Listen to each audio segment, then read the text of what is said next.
Welcome to the Good Games Podcast, episode number 212. This is the show, of course, where we talk about video games and video game-related things. I am your host, Alex Nunez, and good God, has there been a lot of stuff happening in the world of video games. It seems like the summer doldrums are certainly coming to an end because it feels like everything is just...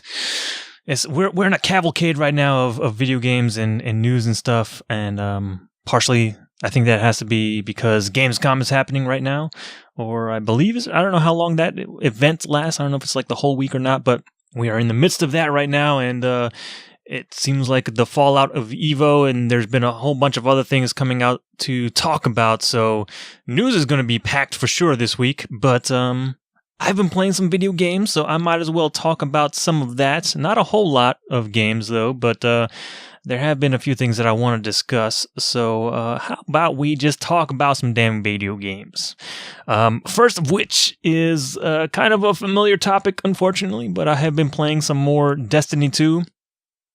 For the better part of the last month, they've been rolling out they've had their Solstice of Heroes event, which is kind of like their Year of Triumph thing. So at the end of the year, or a year of Destiny, they tend to have these sorts of like, almost like looking back at the past year kind of events. And this year was, I don't know, it was pretty cool in some aspects. I've kind of been down on the game overall, which you're probably familiar with if you've listened to the show, but I don't know, for whatever reason, something about this whole event, I don't know, dragged me back into Destiny 2 and dragged also a bunch of my other buddies as well. So it's been probably some of the most active Destiny 2 time for me and probably a lot of other people that I know of.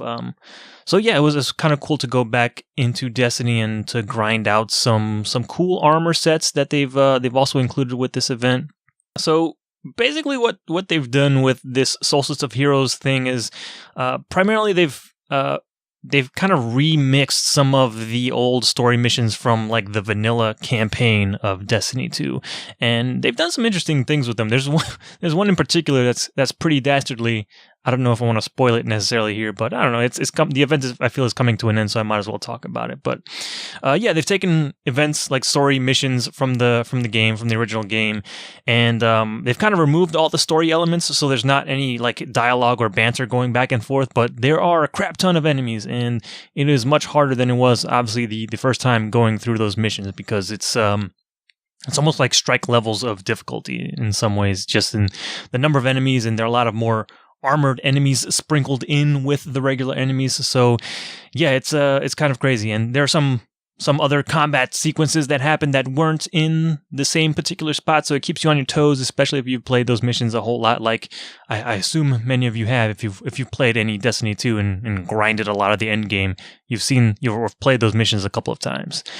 So yeah, it was as a veteran, it was kind of nice to go through those missions again through kind of fresh eyes and witness some of the surprises that they threw in there. And one of those surprises was I think in the second mission that they threw in. There's only 5 missions that they brought back or that they remixed for this event, so it's not a whole lot, but there was one mission in particular where the end boss was a servitor, which is like these big floating ball enemies in the game, and normally you just you shoot them until they die like everything else, and they kind of explode, and it's very satisfying when you do that, but for whatever reason they decide to throw in a little surprise here, and now when you kill this one particular boss, it splits up into 3 smaller servitors, which is like, okay, that was kind of funny, but let's kill this thing, each of the 3 ones that came out now, and then each of the smaller ones also split up into 3 more, and I think that happens like maybe 2 or 3 more times, and man, you can get a lot of servitors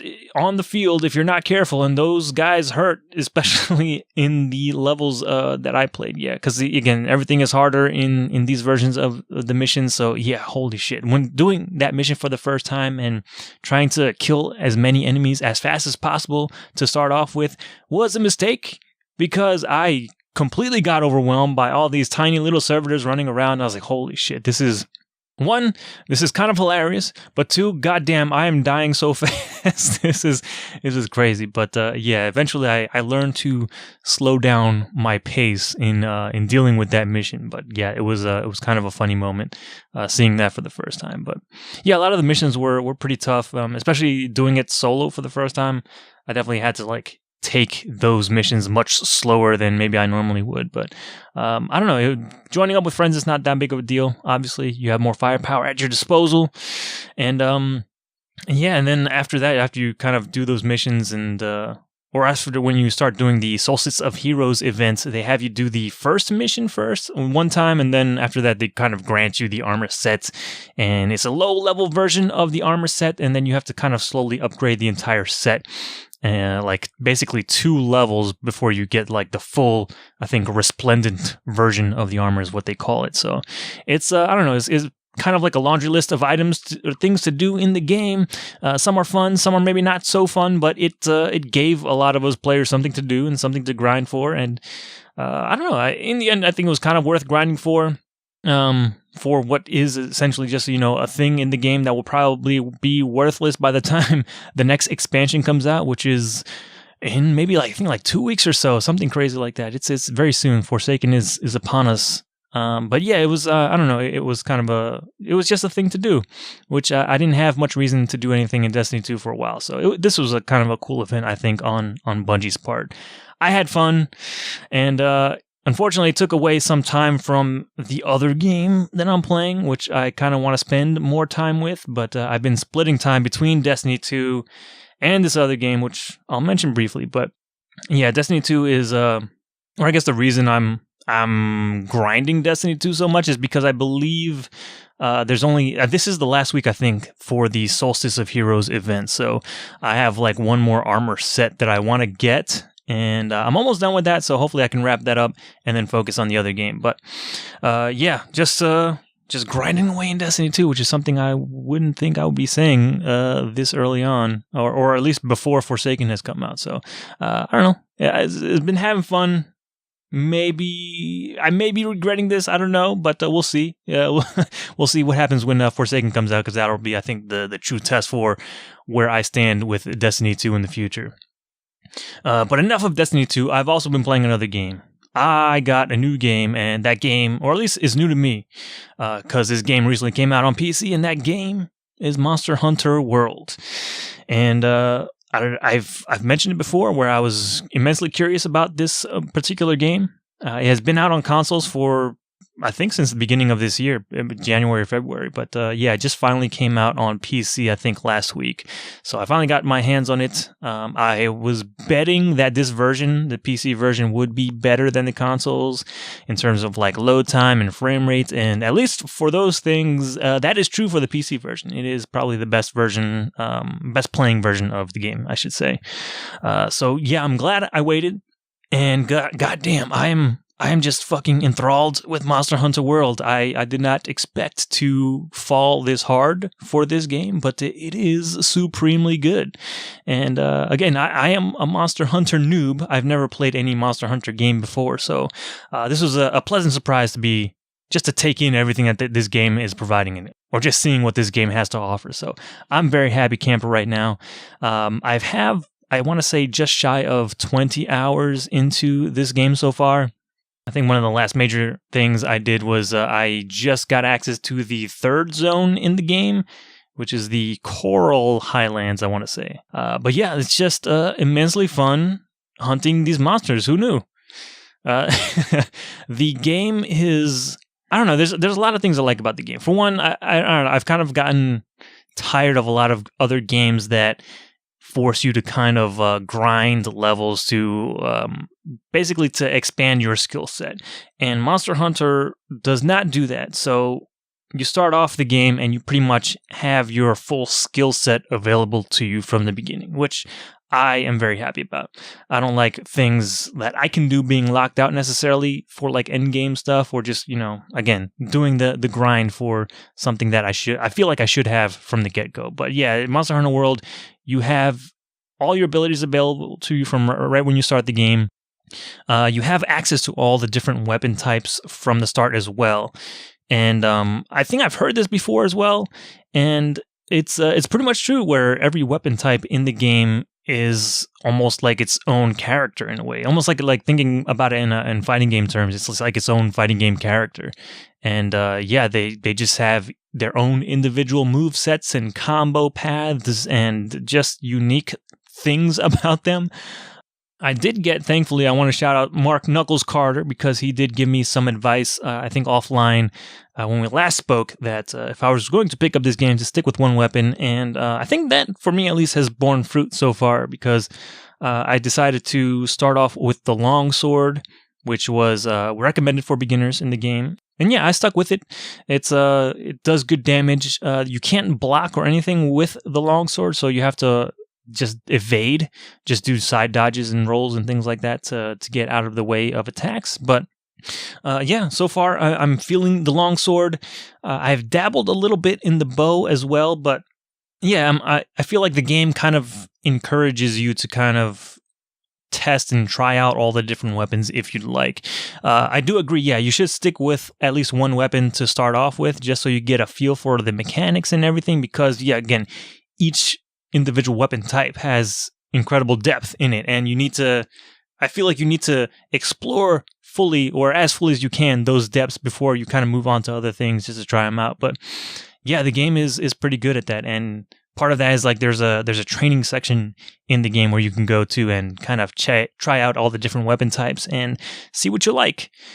I don't know if you get access to that right from the beginning, because when they had me pick my weapon, all I had access to were basically like these little video, like picture-in-picture videos of showing you what each weapon could do, with like a little text description next to it as well. But I don't think it kind of, and the game also explains that you have access to a training room, but I don't think I could have gone in there, or at least when I tried it, it didn't seem like I could get into the training section right out of the gate just to see which weapon I would like more.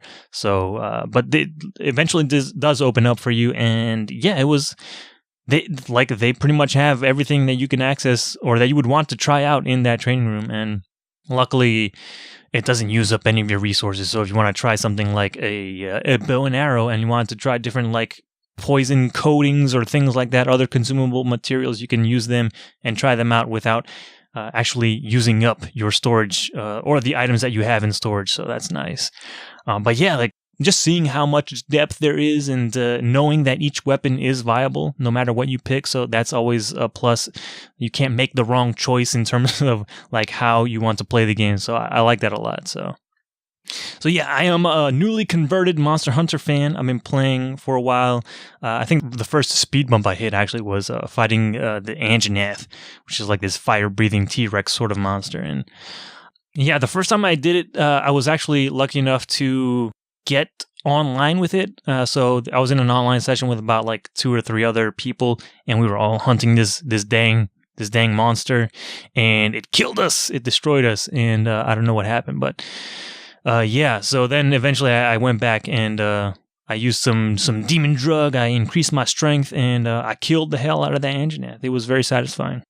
But yeah, the game is just immensely fun. It's incredibly in depth. I find myself collecting everything to craft future items, and just, or just get more monster parts for more armor, because the progression system is basically you just collecting things so that you can create more or upgrade your current armor, or just make new armor based on the monster sets on the monsters that you've killed already, because you use their body parts and the things that you carve from their corpses into armor pieces and weapons and stuff. So yeah, the progression is very cool. The core loop of the game is very satisfying.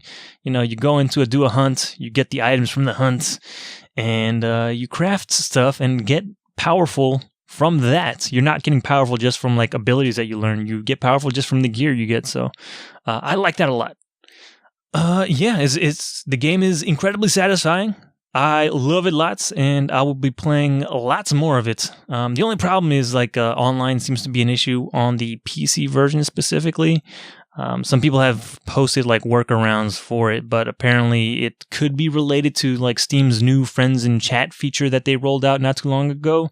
That could be causing some havoc with the like online functionality of the game. I only had it from the time that I've been playing it. There's only been one day where I've been online and stayed online. Normally I can get online, and then eventually, maybe after a few minutes, I'll get kicked off. I'll get like a network error for whatever reason. So a lot of people have been experiencing that issue. Capcom has acknowledged it. I don't know if there is an ETA on when they're going to fix it, but it's not the best situation right now for the game. And I also heard that if you might have to keep a backup of your save, because there is an issue if you beat the last boss of the game, your save could be corrupt or your progress could be lost. So that's an issue. I don't know what the workaround is for that, other than to just keep a backup of your save somewhere. But yeah, other than that, like I'm having a lot of fun with the game. The performance is the frame rate is not super great, or it's not like the best optimized PC version out there, but it is really good. It's not like it's not chugging along, or there's not any weird issues besides the ones that I've already mentioned. But yeah, like frame rate, I'm getting close to 60, if not quite 60. It's a little inconsistent, but I could probably like turn some dials and knobs down. Yeah, but Monster Hunter World is phenomenal. If it wasn't for Destiny 2, I would be playing a whole lot more of this game. I'm looking forward to finishing the story mode and just, trying out the high-end stuff, the end-game monsters and all that kind of stuff. And maybe grouping up with people and see how that goes. Because I only had really that one experience with the Anjanath, and that didn't go great online. So, yeah, I'll be doing plenty more monster hunting in my future. But that's pretty much what I've been playing so far. And again, since I mentioned it already at the top of the show, there's hell of news going on. Hell of news that I have to catch up on because we haven't done this in a while. And how about we just get into some headlines? So first up, QuakeCon is another event that happened recently. And there was a bunch of announcements there. We have the article that I have here is going to go over the 5 biggest moments from the QuakeCon 2018 keynote. But there's only one that I really want to talk about, and that is the Doom Eternal gameplay reveal. Because, good lord, Doom Eternal looks incredible. God, it's it makes me feel bad that I still haven't beaten the original Doom, at least 2016 version of the game. So hopefully soon enough I'll be going back to that game and just tying the bow on that, because Doom Eternal looks fantastic. So there is a gameplay trailer, kind of, I guess, is cutting a lot of the gameplay stuff out of the actual keynote. So there's about 17 minutes of footage of just Doom Eternal gameplay, and it looks incredible. It looks like there's a whole lot more movement in the game, which was already pretty quick to begin with. But one of the first things they show off is there's like a grapple gun attachment to the shotgun. So what that does is you can just grapple onto enemies and move yourself and basically drag yourself to them to close the gap, which is crazy because it also works on airborne enemies. So you can, they kind of showed off a couple of times in the trailer where you can, traverse gaps by just jumping over and attaching the grapple hook to airborne enemies and then kind of swinging across and getting closer to other enemies that are on the other side of this gap. And it's insane. I didn't know they could do this. And just looking at it after a while, it was like, goddamn, they just created a first-person like Devil May Cry game, and I didn't think that was possible, but they did it. It's insane. But yeah, there's lots of good moments in the trailer. I urge everybody to take a look if you were you had any interest in the Doom game. Doom Eternal looks just like the absolute next level, and that is fantastic. I could not be more excited. And there's some good moments too with like Doom Slayer guy just walking around, and there are people like office people, I guess, from the can't remember the name of the company or whatever, the entity, the corporate entity that is kind of responsible for bringing these demonic beings into Mars and Earth.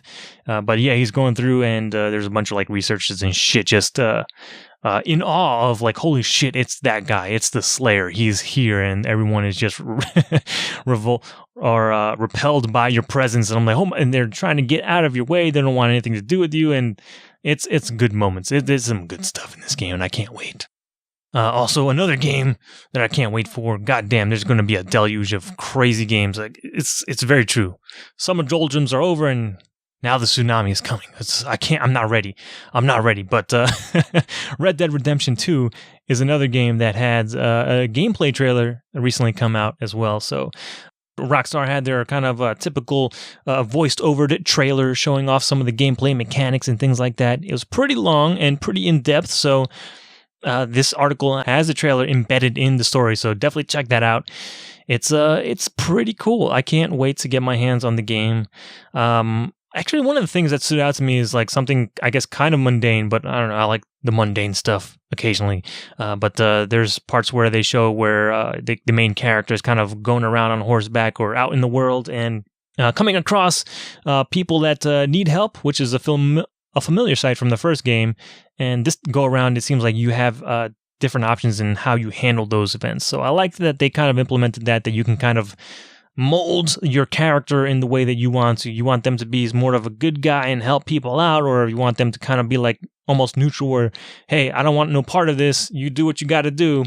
And that kind of deal, or just kind of be the dick and do the renegade option and take people's money and all that. So, I just like the way that they're kind of giving people options to kind of take their version of the character, so to speak. So I don't know. That's I'm intrigued by that aspect of the game, but I just like. They made the best like video game Western of all time, pretty much, and this is the follow up, and it just looks so much better, and I can't wait to dig in and see what this game is all about. But yeah, look out for Red Dead this October 26th, because I can't wait. Also, in other news about another big game coming out, Fallout 76. It was announced that Bethesda will not be releasing the PC version of the game on Steam at launch.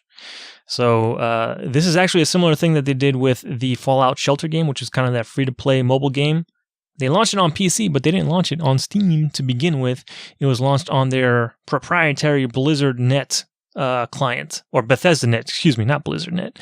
But yeah, so it seems like Bethesda is kind of like the next company in line, just trying to sidestep Steam and make their own clients that make people install that and load their games and potentially buy their games from, kind of cut out the middleman sort of deal. So yeah, it's Fallout 76 is going to launch on the Bethesda Net client. No word on when it will come to Steam, but it seems like at least the verbiage they're using, it seems like that the possibility is open that eventually it'll come to Steam. So who knows how that's going to end up, but yeah, for now we got to install yet another client on our systems in order to run these games if you want to be there day one. But I guess speaking of clients, next up, Discord is going to start selling video games. Holy crap. In retrospect, this seems like the obvious thing to do, but yeah, Discord feels like it's kind of got this Trojan horse thing where they're like, hey, we've got this amazing chat and voice app for you PC gamers, and yeah, it's kind of taken over and become the de facto standard of how people on PC at least communicate with each other. And now they've kind of snuck in, slowly but surely, their own game selling services. So, as part of this, it seems like that they are partnering with, first at least to start off with, they are partnering with certain publishers, namely THQ and Deep Silver, to sell some of their games on the Discord platform. So Discord already has like a subscription service called Nitro, and that costs currently $5 a month or $50 per year.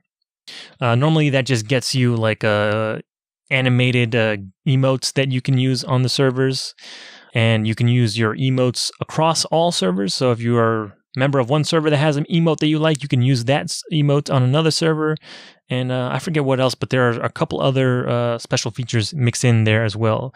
But now, I think they're starting to roll out. I don't think it's available for everybody yet, but last I heard, it was certain Canadian users or certain Canadian subscribers to Nitro were going to get access to free games as well. So they're kind of doing like the PlayStation Plus and Games with Gold thing where you pay, and every month or so, they're going to get a couple of games for free. Some of the games that will be included in your like Discord Nitro library, I guess, would be Saints Row the Third, Darksiders War Mastered Edition, Super Meat Boy, and Metro Last Light Redux. So that's kind of cool. I don't know. I'm kind of divided on it. I don't want to pay yet for another video game subscription service, but who knows? Maybe this will be worth it in the long run. But yeah, like again, as part of this, there's also going to eventually be launching a store. And they mention here that the first games that will be included on the store will be Dead Cells, Into the Breach, and Frostpunk. And I guess because too, this is like a new thing that they're doing. Their games library that will be sold on the store is going to be much smaller. So it's not. Don't expect Steam kinds of games where like everything is launched on Steam. There's going to be a handful of games that they kind of like, I guess, cherry pick. Probably because they have to do like individual deals with the publishers. So expect more of like a GOG situation, since that is also similar in terms of like the agreements. They don't sell everything.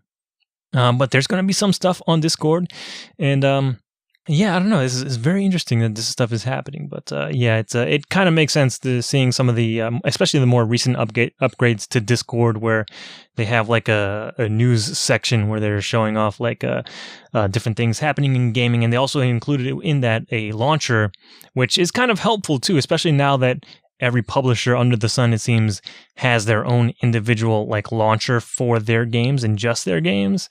It's kind of cool that Discord is kind of taking it up upon themselves to include like sort of like a cross launcher. And now, yeah, you can just kind of like load up Discord and then pick whatever game you want from there, and Discord will figure it out. It'll launch whatever the launcher is for that game and launch the game for you, instead of you having to dig in like, oh yeah, Bethesda makes Fallout, right? I gotta launch the Bethesda thing first. It takes some of that out of the equation. So on the one hand, I'm kind of happy that Discord is simplifying that situation, but on the other hand, this is becoming incredibly complicated. But on the other hand, I don't know if I necessarily want Steam to be the monopoly on PC games. So it's pretty complicated, but at least in a way, this is kind of getting simpler. But at least for the games launcher, you don't have to pay Nitro for that feature. At least not yet. I don't know if that's something that they plan on doing. But yeah, Discord is starting to take over, it feels like. And maybe eventually they will supplant Steam in the future. Who knows?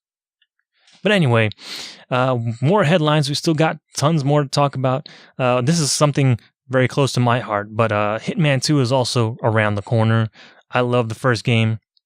And yeah, it was recently announced as part of Hitman 2, they are going to release the Hitman Season 1 content. Basically all, I think, 6 levels, including like 2 remix versions of those levels, are going to be in. I'm not sure about the remixes. They specifically say the original 6 maps. So we'll leave it at that for now.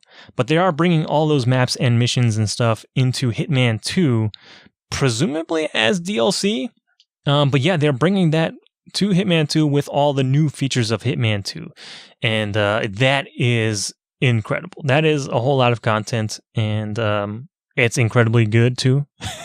I had to look back at my stats on Steam, but apparently I've spent 44 hours in the first Hitman, like Hitman 2016 specifically, and I've only done that's only in the first 3 levels out of the 6. I haven't even touched the back half of the game, and I've already have like 40 hours just in those 3 maps alone. So there is plenty of content in those maps to milk out. I don't know if they're going to have every single, like, I'd assume if they're bringing them back, they'd have all the, like, the different challenges for each of the missions, and maybe even like the escalation stuff. That there's plenty to do in those maps, but I'm pretty happy with this. I would not mind going back to some of those maps and redoing some of those missions, especially with the new features from Hitman 2. Some of those are like you can like blend into crowds, which you can do in Hitman 2. That was not possible in the first Hitman. I believe you can like hide now in foliage as well. And the crazy thing is that mirrors work for the first time in Hitman 2.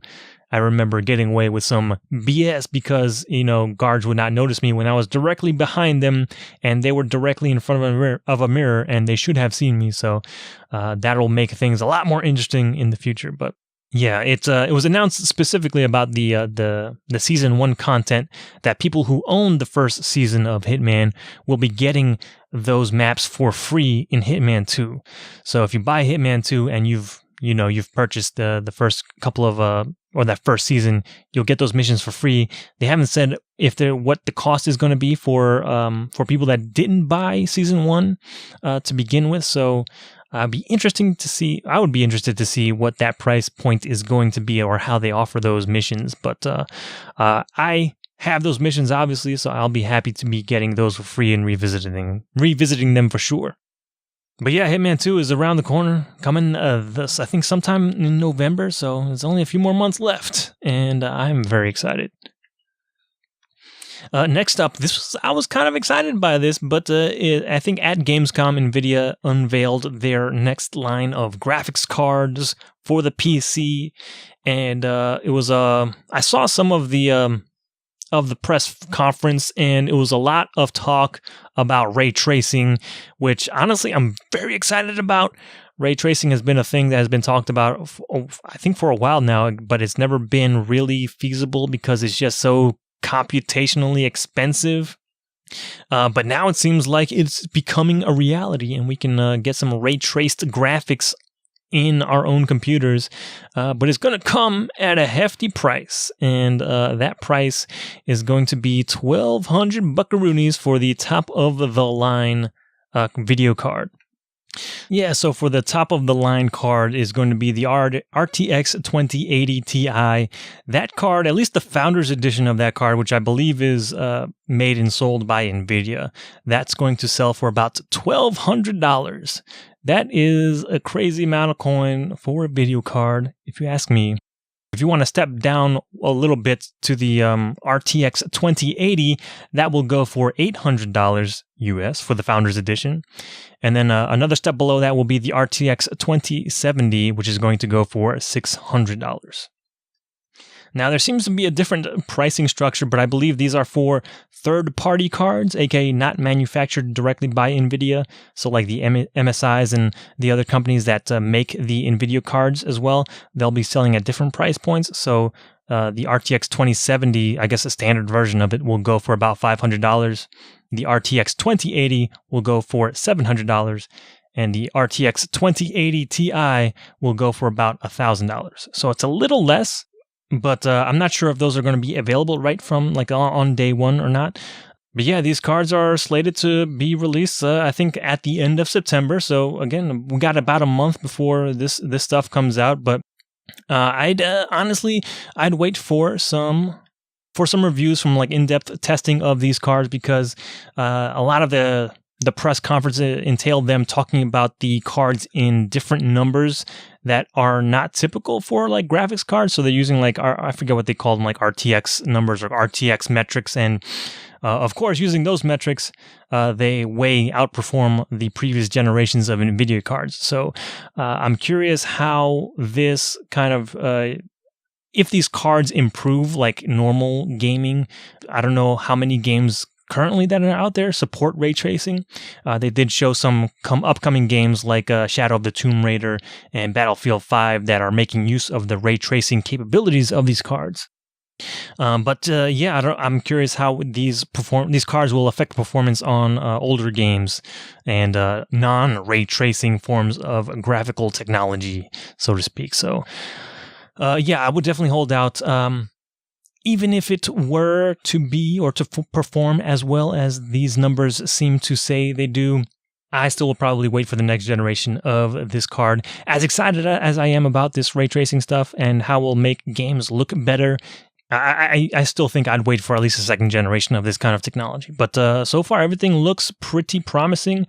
I am excited by hopefully this improving the graphical fidelity of games, and they talk a lot about the technical aspects of ray tracing and its benefits, and it basically stops developers from having to do a lot of cheats in order to get certain things to work, like basically the way light performs and bounces off of things, reflections in games. A lot of that stuff is currently achieved through cheating or illusions, and if you do ray tracing, apparently you get all that stuff realistically. So I'm happy that this is happening, but again, it's incredibly expensive right now, and I need to know how this affects other games as well, as opposed to just the ray tracing stuff. But the article that we have in the links in the show notes has a couple of like tech demos of the ray tracing technology, so you can take a look and judge for yourself what the difference is, if it's worth it for you. But I'm curious how this all shakes out. Let's take a lateral step and talk about some Twitch stuff real quick. Seems like Twitch Prime is changing, and not for the better. It seems like Twitch Prime is going to remove the ad-free viewing abilities that it was previously giving members. So right now, if you have Amazon Prime, you can tie your Amazon account to your Twitch account and get Twitch Prime automatically like that. And Twitch Prime allowed you to watch all of Twitch without seeing any ads.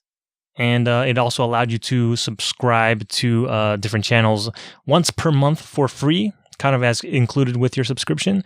But apparently now they're keeping the subscription stuff, so that's staying in there. But they are removing the ad-free experience. So now, if you have Twitch Prime, you will be seeing ads on Twitch streams, which kind of sucks. It's maybe some people signed up for this specifically because of the Twitch not being able to see ads on Twitch.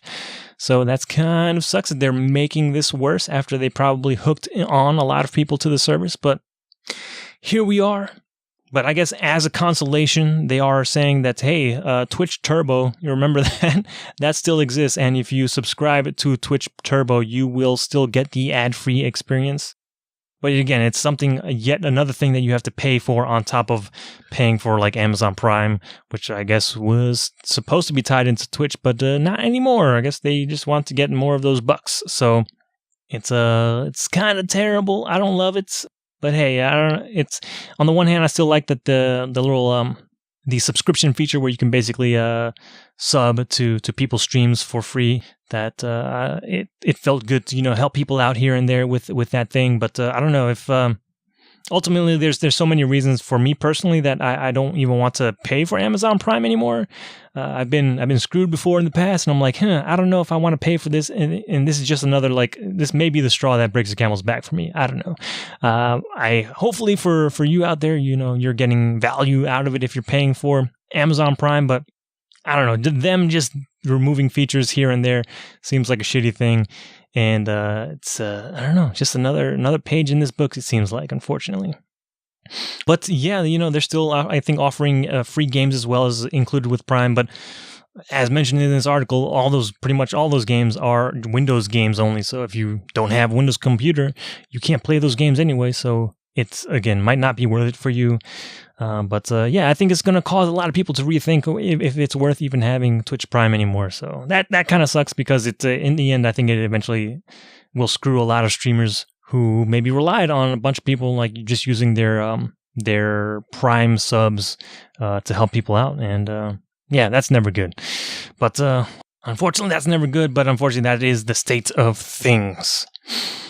In happier news, though, we are getting some more games from Supermassive Games, the developer behind kind of like cult hit Until Dawn on the PlayStation 4.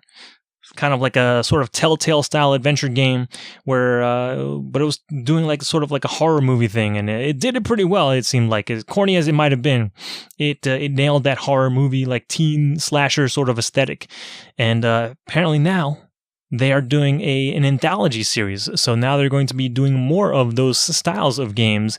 And I think it looks like it's going to be published by Bandai Namco, which is good because before Until Dawn was only available on PlayStation 4. And this means that their future games are going to be cross-platform. So yeah, this is all going to be kind of lumped under what they call the Dark Pictures Anthology. That's going to be the name of the series, the Dark Pictures Anthology. And I think the first part of this anthology is going to come out next year in 2019 for PlayStation 4, Xbox One, and the PC, Windows PC specifically. And I guess the first part of this anthology is going to be a story called Man of Medan. I hope I'm saying that right. But yeah, it seems like these 4 maybe young adults are out on a sort of boat trip. They're going on like a small little cruise, and then they find some like a World War II era ship, and they go submarine diving and get some stuff, and hey, the shit's haunted, and crazy shit happens. So I don't know. There's a trailer included in the link, of course, and it looks very promising. It looks like they've nailed like the production quality from Until Dawn, which was surprisingly high. They had a lot of like recognizable actors in Until Dawn, and everything was digitized and it looked very cool. And it looks like this game, Man of Medan, is keeping that tradition alive for sure. So Hopefully it keeps that same, vibe and aesthetic from Until Dawn. And I'm kind of glad that this is kind of going this way. It wouldn't necessarily make sense to make like just an Until Dawn series. So I'm glad they're going the anthology route and they can kind of go off in different directions in terms of the stories that they tell. But it seems like they are still, sticking with the horror theme. But I'm glad that this is happening. I myself did not play Until Dawn, but I did catch a couple of Let's Plays of it, and that game looks fantastic. I can't wait. I might even check some of these games out myself, so looking forward to that. Also, last story of the day, of this week, I guess, because man, so many news stories happening this week. Call of Duty Black Ops 4 Battle Royale Beta is going to kick off September 10th. So this is kind of a big thing that I think people have been waiting for. Black Ops 4 kind of dropped the mic, so to speak, and when they announced that they're going to do a Battle Royale mode, sort of chasing on the popularity of PUBG and Fortnite. And I guess we're going to get a good glimpse of that soon, finally. So their Battle Royale mode called Blackout is going to be available to play for the first time on September 10th in a limited beta. So PlayStation 4 owners are going to be the first ones out the gate that can check out the beta, and PlayStation 4 owners that also have pre-ordered the game specifically. And then other platforms like Xbox One and Windows PC will apparently be able to check it out the following week. So PS4 gets a good head start on that. But yeah, the only thing again is that only people who have pre-ordered the game get access to it. Although PC is going to get an open beta of Blackout, that is the only platform where open beta will be available. So there was an update to this article. So the PC beta for Blackout for pre-orders of Black Ops 4 is going to go live on September 14th at 10 a.m. Pacific. But then it goes open to everybody that has a Battle.net account on September 15th at 10 a.m. Pacific. So if you are interested in checking out Black Ops 4 and have not pre-ordered, hopefully you've got a PC that can run some Black Ops 4. Just download the Battle.net client and set yourself up. But yeah, it does kind of suck that it's not going to be available at all for PlayStation 4. Unless, of course, you have pre-ordered. And I'm not a fan of pre-ordering just for like access to betas and stuff. But that is where we're at. I am highly interested in seeing what Battle Royale is going to look like through the lens of Call of Duty, because, I don't know, it just seems like Call of Duty has never done the wide open game kind of type like Battle Royale, so I'm curious what their take on that looks like. And especially their mode, they mentioned they're going to include like a lot of different callbacks throughout the Call of Duty series. You can play as different characters from the series' franchise. So yeah, that could be a lot of fun for Call of Duty fans. But I'm just mainly curious how they pull off Battle Royale, because that's going to be a thing to see for sure. But yeah, that was a mouthful for sure. That is a whole lot of headlines that have been happening this week. Again, if you haven't already, go to innercitygeeks.com and check out the show notes there, and try and absorb as much information you can, because there's a whole lot, and there's even more that I'm sure that I missed, but those are the things that I wanted to at least talk about and or get your ears on. And finally, the last bit of business is new and upcoming releases. Haven't done this in a while, basically the entirety of the month of August. So I've got some catching up to do. This is going to be a much more condensed list, obviously. And I've been thinking about this too, because since I haven't been able to keep up with the bi-weekly schedule in terms of the new releases stuff, I don't know if it makes sense for me to do the gaming subscriptions like PlayStation Plus and Games with Gold games for the month. So I don't know. Let me know if that's something that you think should stay on the show. I was thinking at the very least, since depending on when the episode releases, I might not get to say what those games are, or announce what those games are on the show in a timely manner. So maybe I was thinking of like doing it on Twitter. So maybe like, doing a post on Twitter to see if, and put that out there. Maybe that helps people, since I can't guarantee it'll be on the show in a timely manner. So I don't know, reach out, let me know what you think, if it's even worth having, or how we should handle that going in the future. But for the games that have come out in the past month, here's some highlights. So previous to this week, we had La Mulana 2 out on the PC. Yakuza 0 got a version on the PC that came out. Iconoclasts made its way to the Switch. Salt and Sanctuary is now available on the Nintendo Switch. If you're looking for a 2D version of Dark Souls, that's your ticket. We also had WarioWare Gold for the 3DS, basically a collection of all the mini games and stuff from basically all the WarioWare games, if I'm correct. But yeah, I'm looking forward to picking that up. I missed out on that, so I should go back and get that WarioWare because WarioWare is great. We also had Dead Cells that finally came out of early access. That's available now for PlayStation 4, Xbox One, Switch, and PC. Especially if you're a fan of like Metroidvanias and sort of roguelite sort of games, that might be worth checking out. I've been hearing a lot of good things about Dead Cells. We also had Overcooked 2. Came out on PlayStation 4, Xbox One, Switch, and PC. The aforementioned Monster Hunter World has been released on PC. Metal Slug 4 Arcade Archives Neo Geo is now out for the Switch and Xbox One. Minute was released on the Nintendo Switch. Okami HD is also now available on the Nintendo Switch.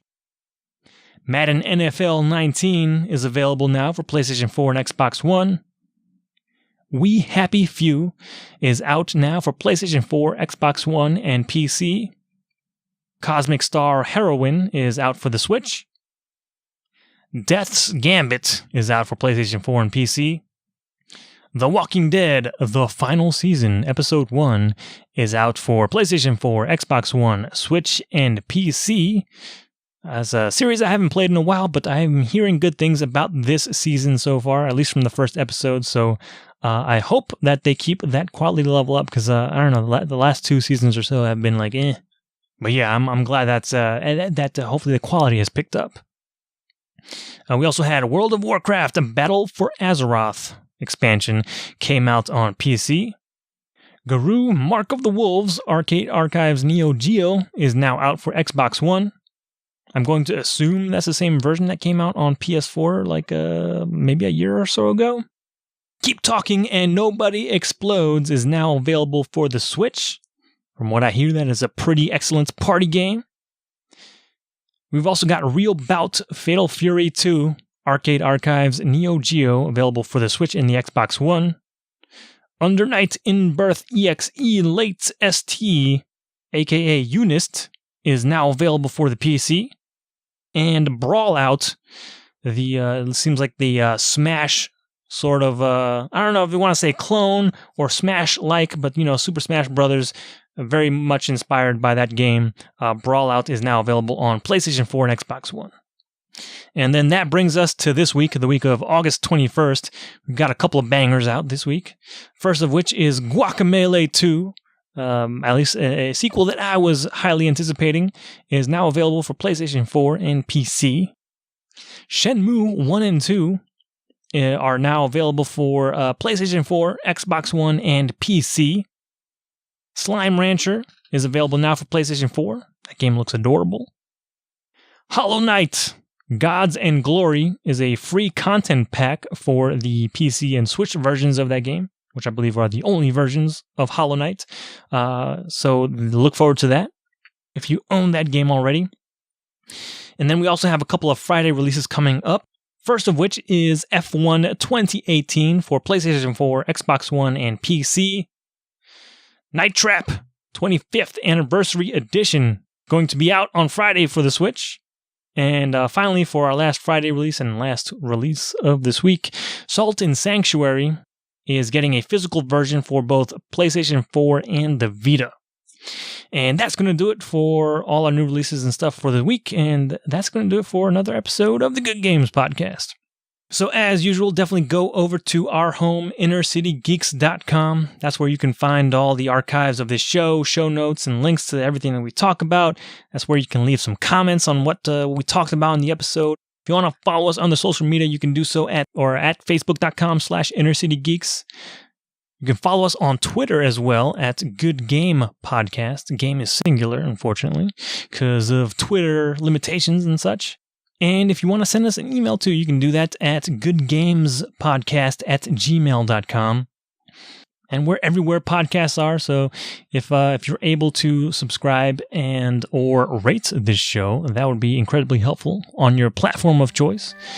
But other than that, that's going to do it for another episode of the Good Games Podcast.